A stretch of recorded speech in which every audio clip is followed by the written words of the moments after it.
Hi everyone, welcome back to my channel. I'm Shamira Benson, one part of Team Benson, and it is time for a very full garden tour. There's a lot out here, guys, and I can't wait to show you.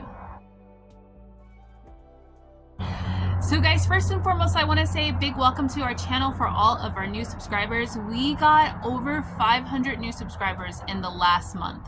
So there are a lot of new people that are finding us from our shorts. So thank you guys for subscribing, and I hope that you're able to watch my longer videos too, where I go into details about my garden and explain all of those different things about growing in the desert and providing food for your family and just some Jewish fun facts.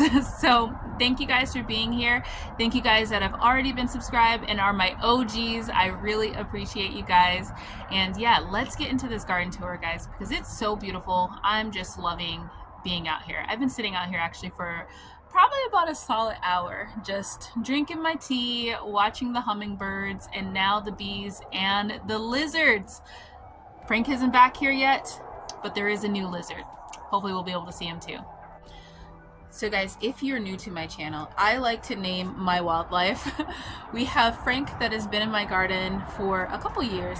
He is a gecko lizard and he lives his best life. He eats all of the bugs and he keeps my garden pretty clean. We also have Rebecca, who she is a leopard gecko.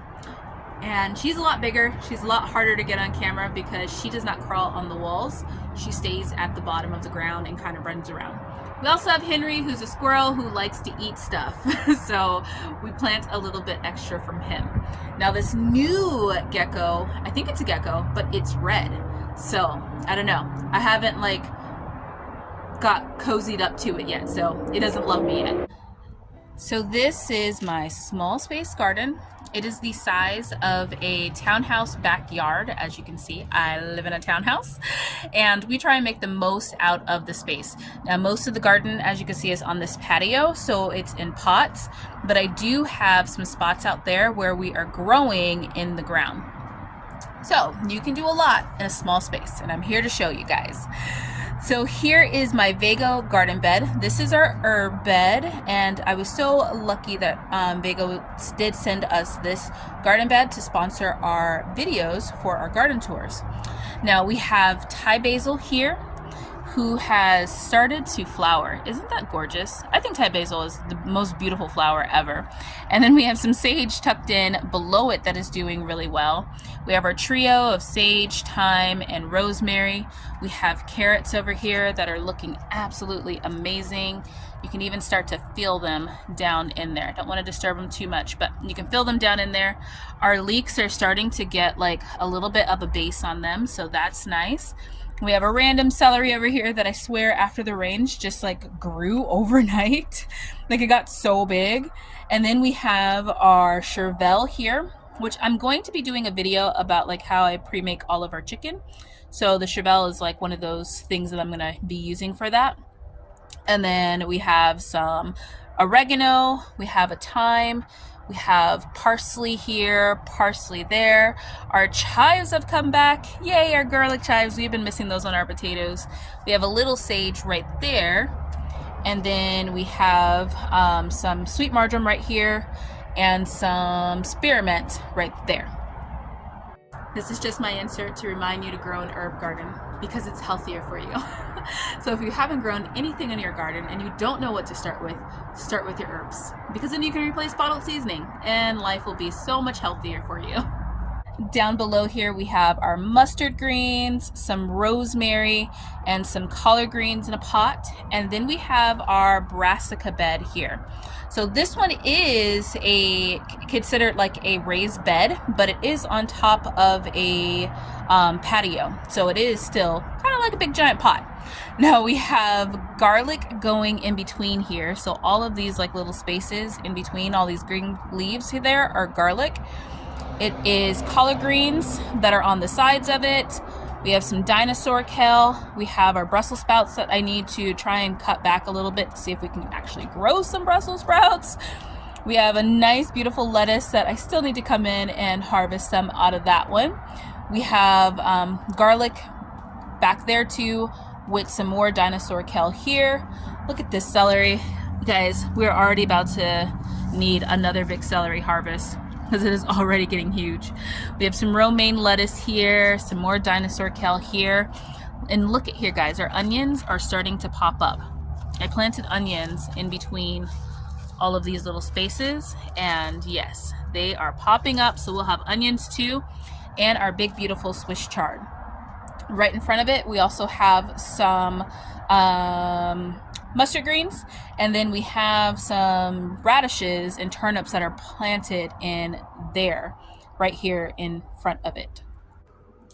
I had started planting a lot of seeds and then I got interrupted with work, so that is going to be something that I do later on today too, is finish planting all of those seeds that I meant to finish planting a couple days ago. So you guys will see some empty pots in my garden tour.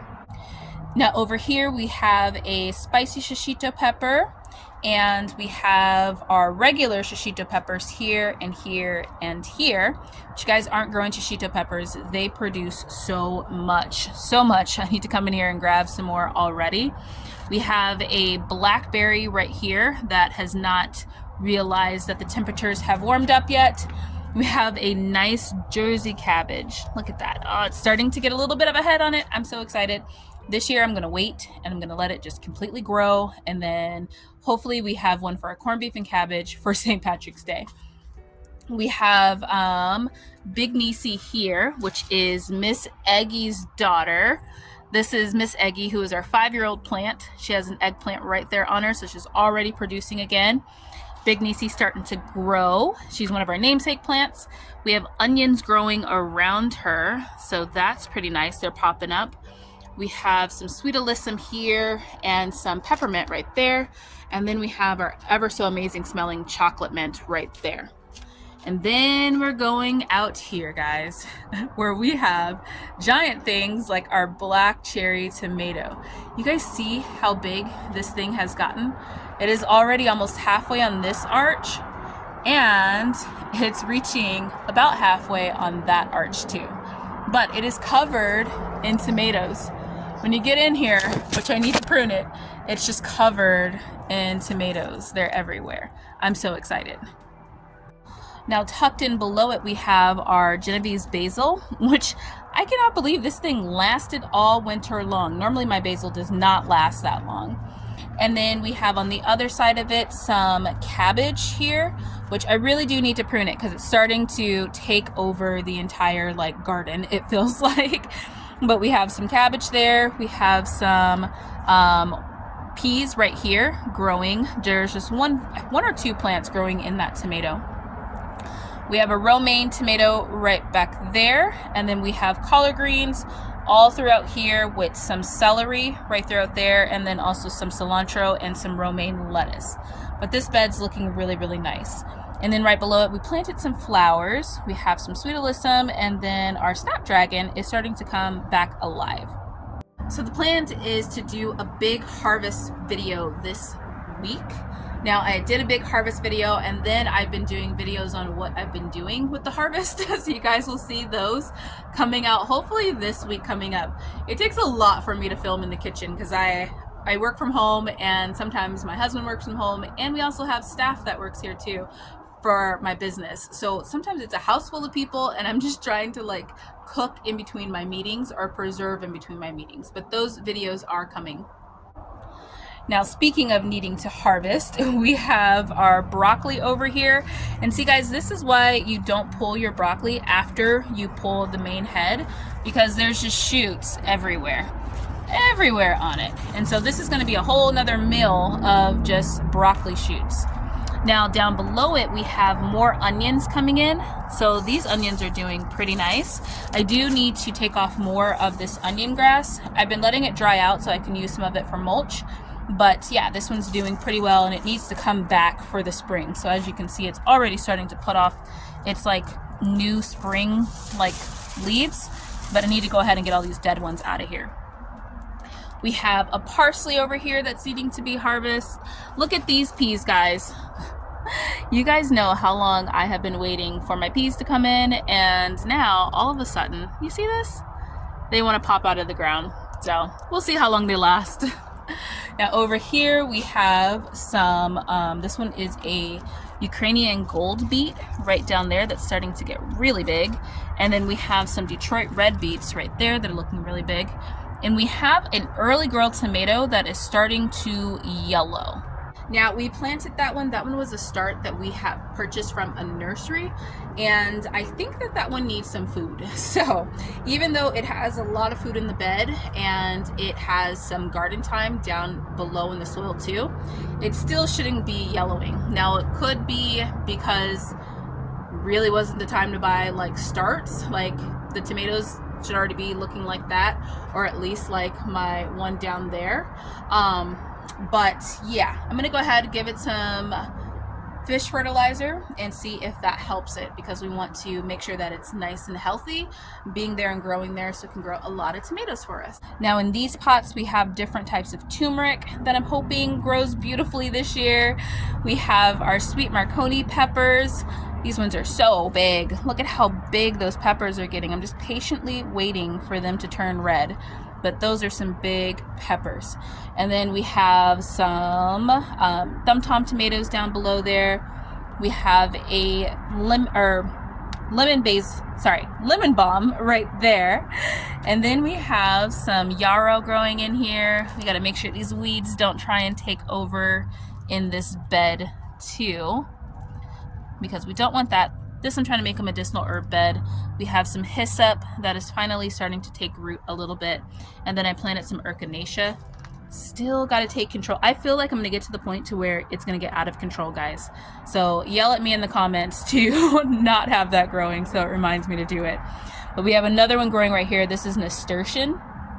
And then we have our big beefsteak tomatoes, which I just noticed on here, guys. Look at this. We have another tomato coming in right there. We have a couple tomatoes coming in on here. This one's growing on a mighty crop.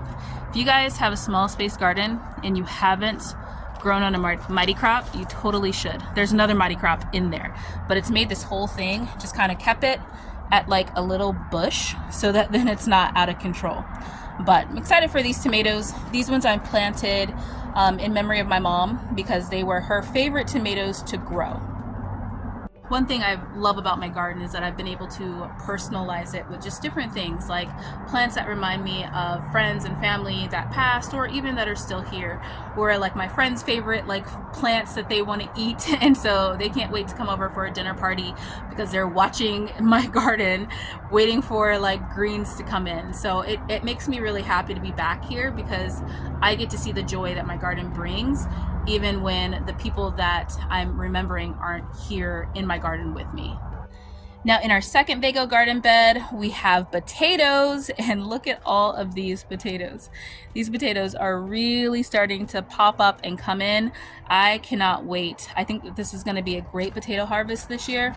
I'm pretty excited about it. I'm going to add some more soil in here as soon as some of these other ones start to pop up a little bit, and we're going to try and get it all the way full with soil. And then we have green beans that are planted on either side. Look at this little beautiful trio. I love this little trio of cauliflower, guys. It makes me so happy. I think at this middle one I need to pick because it's starting to separate a little bit, but maybe we'll have cauliflower and some broccoli since we have so much of that. Now starting with our trees, look at, she's alive. She's alive and well. This one is our mulberry tree. So pretty. I can't wait to start harvesting mulberries from it this year. It's going to be year number 3, and its leaves are already starting to come in, and it is tall. She is really tall. It's supposed to be a dwarf mulberry. It doesn't feel very dwarf to me. Now guys, when I read a label that says dwarf something, I'm thinking it's going to be like my dwarf Mexican lime, where it's just nice and petite, and that's really as tall as it grows. This plant is probably like this tree is probably like 6 or 7 years old. So I think I got it when they were already about like 2 or 3, and I've had it for like since COVID. I've had it so for 4 years. So it's probably like 7 years old. No, that one is also a dwarf. And see how much taller that one is compared to this one? This one's smaller than me. one of the things I really need to do is finish getting my Dollar Tree's pots planted out, because I want to make sure I get my beans in the ground, because we want to have bush beans, well, in the pots. Now we do have some thumb tom tomatoes growing in this one. We have spinach, we have lettuce, more thumb tom tomatoes, or this one is celery. There's celery there, lettuce there. We have some cilantro, more celery right there. And then over here we have our more potatoes. These ones are red potatoes in here. The other ones are Yukon Golds. So we have these growing in here, and then we have some thyme growing up here, which is looking quite delicious. And then in the back here we have our curry tree growing nicely, and we have Yuli number 2, which Yuli now has her label on it. This one is Yuli. It is our grapevine. And then we have a giant, look at this, guys. This thing is so huge. It's a giant purple top turnip growing right here. I'm excited. I think I might even use our first bag of greens just so that I can eat that.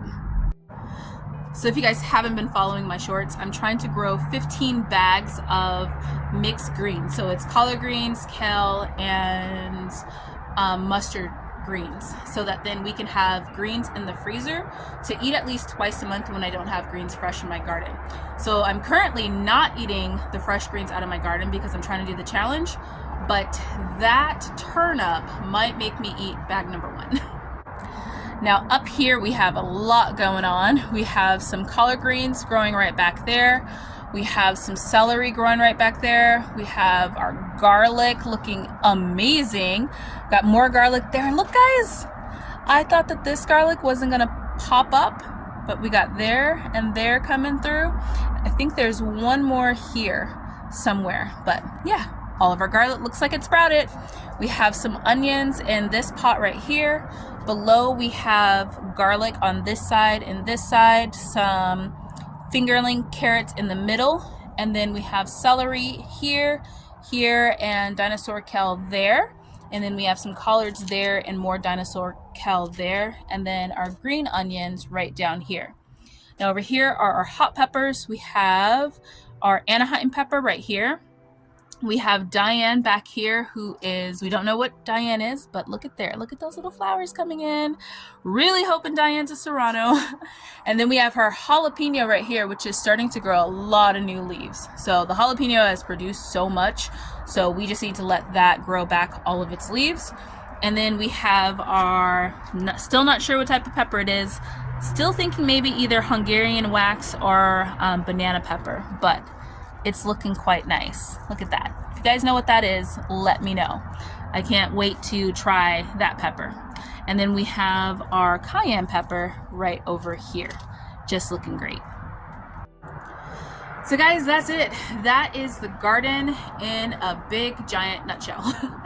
And I'm having so much fun back here. Spring is the best time. Well, winter spring is the best time for us desert gardeners, zone 9B, because we get to grow just so much, and we have so much bounty and just plentifulness in our garden and in our little spaces. So I hope that this is inspiring you guys to grow as much as you can in whatever size that you have, whether it's in pots, whether it's in the ground. Majority of my garden is in pots, and it does quite well. It provides a lot of food for my family, and I think that you guys can do it too.